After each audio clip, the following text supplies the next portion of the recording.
আবু হুরায়রা রাদিয়াল্লাহু তাআলা আনহু থেকে বর্ণিত একটি হাদিস আছে। সেই হাদিসে নবী সাল্লাল্লাহু আলাইহি সাল্লাম বলেছেন, ফুদ্দিলতু আলাল আমবিয়া বিসিত, আমাকে আল্লাহ রাব্বুল আলামিন অন্যান্য নবী রাসূলদের চাইতে 6টি বিষয়ে বিশেষ শ্রেষ্ঠত্ব দিয়েছেন, বিশেষত্ব দিয়েছেন, মর্যাদা দিয়েছেন। এটা অন্য কাউকে দেয়া হয়নি। আমাদের নবী সাল্লাল্লাহু আলাইহি সাল্লামের সেই আল্লাহ প্রদত্ত 6টি বিশেষত্ব কি, যেটা অন্য নবী রাসূলদেরকে দেয়া হয়নি? সে সম্পর্কে নবীজি সাল্লাল্লাহু আলাইহি সাল্লাম নিজে বলেছেন, নাম্বার 1, উতিতু জাওয়ামিআল কালিম, অল্প কথায় অনেক কিছু ব্যক্ত করার অসাধারণ ক্ষমতা আল্লাহ তাআলা আমাকে দিয়েছেন। এই জন্য নবী করিম সাল্লাল্লাহু আলাইহি সাল্লামের ছোট ছোট হাদিস, মাত্র 4 শব্দ, 6 শব্দ, 8-10 শব্দের হাদিস, এটার ব্যাখ্যায় শত সহস্র পৃষ্ঠা করা যায়। তার বহু হাদিস আছে যেগুলো এতটাই মৌলিক যে ওই একটা হাদিসের মূলনীতির আলোকে হাজার হাজার মাসআলা উদ্ঘাটন করা যায়, আবিষ্কার করা যায়। এরকম তাকে স্বল্পভাষী, অল্প কথার ভিতরে বহু কিছু বুঝায় দেওয়ার অসাধারণ ক্ষমতা আল্লাহ তাআলা তাকে দিয়েছেন, যেটাকে জাওয়ামিউল কালিম বলা হয়। এই জন্য নবী সাল্লাল্লাহু আলাইহি সাল্লাম খুব বেশি কথা বলতেন না, মৌলিক কথা বলতেন। তিনি নামাজের পর সাহাবীদের উদ্দেশ্যে যে কথাগুলো বলতেন, খুব অল্প কথা বলতেন। বিভিন্ন হাদিস আছে যে হাদিসগুলো আবৃত্তি করতে গেলে, পাঠ করতে গেলে বা বলতে গেলে বক্তব্য আকারে দেখা যায় যে সেগুলো দিতে, বক্তব্য হিসাবে পেশ করতে 2 মিনিট লাগে, 3 মিনিট লাগে। সবচেয়ে দীর্ঘ যে হাদিসটা পাওয়া যায় বুখারীর, সবচেয়ে দীর্ঘ, পুরো পৃষ্ঠাব্যাপী, এটাও যদি আপনি মুখে বক্তব্য আকারে উপস্থাপন করেন তাহলে সর্বোচ্চ 5 থেকে 7 মিনিট লাগবে। বিদায় হজের যে ভাষণ ঐতিহাসিক, এটাও যদি অনলাইনে দেখেন তাহলে দেখবেন পুরো ভাষণের যে আরবি মূল টেক্সট, এই টেক্সটটা যদি আপনি পড়ে শোনান বা বক্তব্য আকারে কোথাও উপস্থাপন করেন তাহলে পুরাটা পেশ করতে আপনার কয়েক মিনিট সময় লাগবে। আমরা যেখানে নবী সাল্লাল্লাহু আলাইহি সাল্লামের একটা হাদিসের ব্যাখ্যা 2-4 ঘন্টা করে শেষ করতে পারি না, মুহাদ্দিসগণ, হাদিস বিশারদগণ শত শত নয়, হাজার হাজার পৃষ্ঠা লিখে যেখানে নবী সাল্লাল্লাহু আলাইহি সাল্লামের হাদিসের ব্যাখ্যা করে শেষ করতে পারেন না, সেখানে নবী করিম সাল্লাল্লাহু আলাইহি সাল্লামের সারা জীবনের বক্তব্য দেখা যায় 2 মিনিট, 3 মিনিট, 5 মিনিট, 10 মিনিট বাস। অথচ এই সামান্য সময়ের বক্তব্যে একটা সমাজ গঠন করেছেন, একটা জাতি গঠন করেছেন, একটা বিশ্ব, নতুন বিশ্ব উপহার দিয়েছেন, গোটা বিশ্বের পট পরিবর্তন করে দিয়েছেন, আমল চেঞ্জ করে দিয়েছেন, আরবের যাযাবরদেরকে পৃথিবীর শাসকে পরিণত করে দিয়েছেন, তাওহীদ প্রতিষ্ঠা করেছেন, শিরক বিতাড়িত করেছেন, গোটা পৃথিবীকে পবিত্র করে ছেড়েছেন। তার এই সামান্য সামান্য ছোট ছোট যে সমস্ত হাদিস আছে, এই সমস্ত হাদিসগুলো দ্বারায়। এই জন্য তিনি বলেছেন, আল্লাহ রাব্বুল আলামিন আমাকে স্বল্পভাষী, অল্প কথায় অনেক কিছু বোঝাবার, ব্যক্ত করবার অসাধারণ এক ক্ষমতা দিয়েছেন, যেটা আগের যুগে কোন নবী রাসূলকে এরকমটি দেওয়া হয়নি।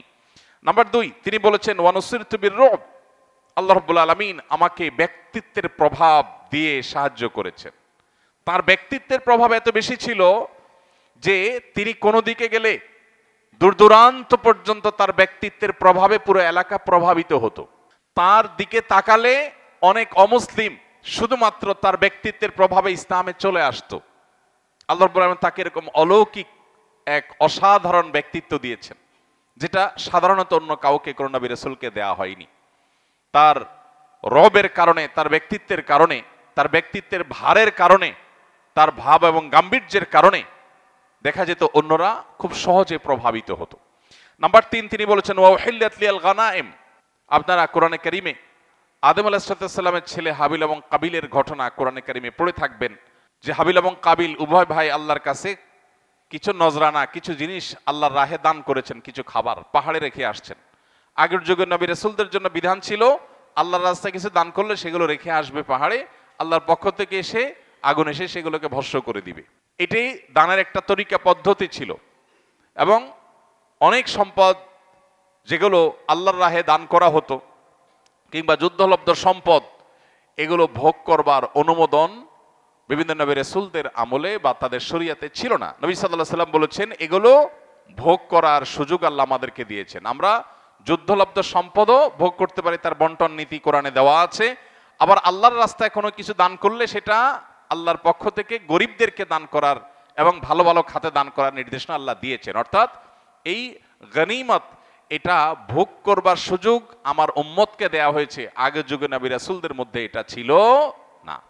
এরপর 4 নম্বর হলো ওয়াজুইলাত লি আল আরদু তাহুরা ওয়া মাসজিদা, আমার জন্য গোটা পৃথিবীর সকল ভূখণ্ডকে পবিত্র করা হয়েছে, যে কোনো জায়গায় যে কোনো মাটিতে আমি নামাজ পড়তে পারি, তায়াম্মুম করতে পারি। এই সুযোগ আল্লাহ তাআলা আমার উম্মতকে দিয়েছেন, যেটা পূর্বের যুগের নবী রাসূলদের জন্য এতটা ব্যাপক সুযোগ বা সুবিধা আল্লাহর দেওয়া শরীয়তে ছিল না। এরপর 5 নম্বর হলো তিনি বলেছেন ওয়া উরসিলতু ইলাল খালকি কাফা, আমাকে গোটা সৃষ্টি জগতের সবার কাছে নবী রাসূল করে পাঠানো হয়েছে।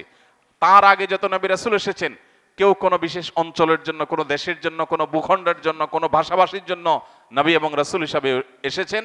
আর মুহাম্মদ সাল্লাল্লাহু আলাইহি সাল্লামকে আল্লাহ তাআলা পাঠিয়েছেন, কোরআনে আল্লাহ তাআলা বলেছেন তাকে পাঠিয়েছেন কাফাতান নাস, সকল মানুষের কাছে। শুধু মানুষ নয়, জিন জাতির কাছে, গোটা সৃষ্টি জগতের সকলের কাছে নবী এবং রাসূল করে আল্লাহ তাকে পাঠিয়েছেন। এবং সর্বশেষ 6 নম্বর আমাদের আজকের টপিকের সাথে সংশ্লিষ্ট, সেটি হলো তিনি বলেছেন ওয়া খুতিমা বি আন-নাবিয়্যুন, আমাকে দিয়ে নবীদের ধারাকে শেষ করে দেওয়া হয়েছে, পরিসমাপ্ত করা হয়েছে। আগের যুগের নবী রাসূলরা সবাই তাদের পরে কোন নবী আসবেন, রাসূল আসবেন, সেই সুসংবাদ দিয়ে যেতেন। কিন্তু মুহাম্মদ সাল্লাল্লাহু আলাইহি সাল্লামের পরে আর কোন নবী রাসূল আসবে না, তাকে দিয়ে পরিসমাপ্তি ঘটিয়েছেন। এটা ছিল তার বিশেষ মর্যাদা। প্রিয় ভাইরা আমার, এই হাদিসটি সহিহ ইবনে হিব্বানে, সহিহ মুসলিমে বর্ণিত হয়েছে। এই হাদিসের আলোকে দিনের একেবারে আলোর মতো পরিষ্কার হয়ে যায় যে মুহাম্মদ সাল্লাল্লাহু আলাইহি সাল্লাম সর্বশেষ নবী এবং রাসূল।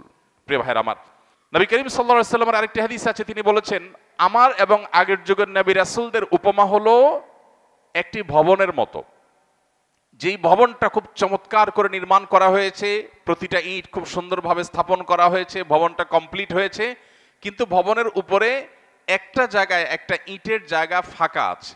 দর্শনার্থীরা দেখে অভিভূত হয়ে যাচ্ছে যে গোটা ভবনটা অত্যন্ত চমৎকার, কিন্তু ভবনের একটা ইট এখনো রাখা হয়নি, অপূর্ণাঙ্গ জায়গাটা খালি আছে। নবী সাল্লাল্লাহু আলাইহি সাল্লাম এই হাদিসের পরে বলছেন যে আমি হলাম আল্লাহ তাআলার সেই রাসূল, যার মাধ্যমে নবুয়ত এবং রিসালাতের যে ভবন আল্লাহ তাআলা আদম আলাইহিস সালাম থেকে নির্মাণ করা শুরু করেছেন, সেটা চূড়ান্ত হয়ে গেছে ঈসা আলাইহিস সালামের মাধ্যমে। একটা ইটের জায়গা বাকি ছিল, সেটা আল্লাহ তাআলা আমার মাধ্যমে পূরণ করলেন। আস-সুন্নাহ ফাউন্ডেশন, উম্মার স্বার্থে সুন্নাহর সাথে।